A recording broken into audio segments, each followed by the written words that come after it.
The Build Show today, we are talking heat pump water heaters. I got my master plumber buddy, Aune.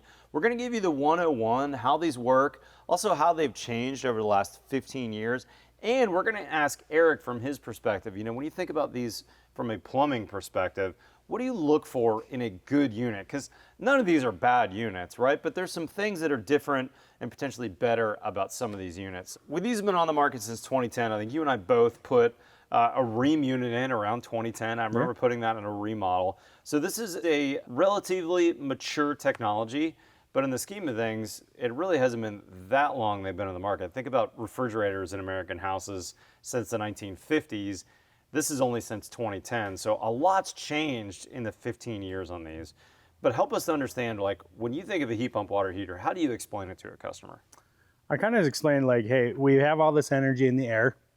And just like your refrigerator, the refrigerator's taking the energy inside the box, trying to expel it out into the air. That's what's happening. You've had a heat pump in your house all along. That's right. Whether you knew it or not. Or I guess, and then the water heater is saying, well, we've got all this energy in the air that your refrigerator is expelling. Right. Let's put it into the water. Exactly. Pretty It's just taking ambient heat and dumping it into the tank. Yeah. And it does it very, very efficiently. In terms of moving energy, around these days, close to a 4-to-1 ratio. You know, if you think about a hair dryer that makes heat, it's 100% efficient, right? It converts perfectly that electricity to heat with a resistance coil, but a heat pump is moving that heat 4 times more efficiently. It kind of blows your mind a little bit. Now, there's a bunch of different ways to power these. Some of these are 110 models, some are 220, 240. 221, whatever it takes. But the same idea works on all of these, that there's a compressor on the top, you know, starting with a like R2D2 unit looking Bradford White.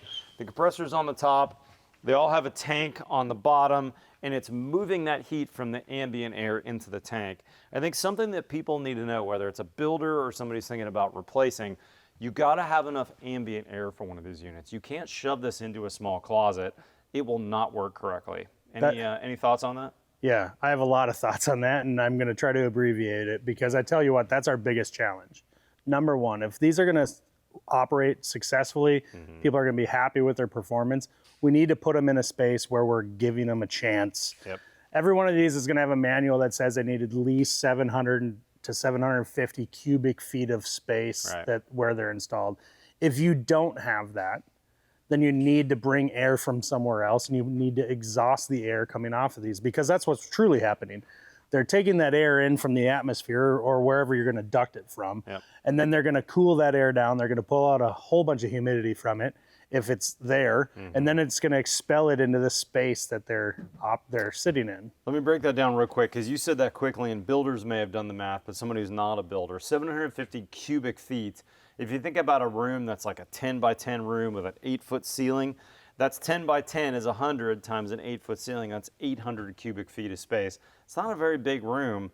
And if you have one of these operating in that room with a closed door and no vent into that room's going to get cold quick, and this unit is not going to be very efficient.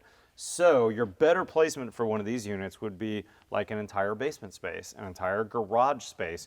Anywhere that it's frankly hot is a great space for this. So if you're in the South, you know, if you have a hot uninsulated garage, that's a fantastic place to put one of these units. Plenty of outside ambient heat to get into that tank.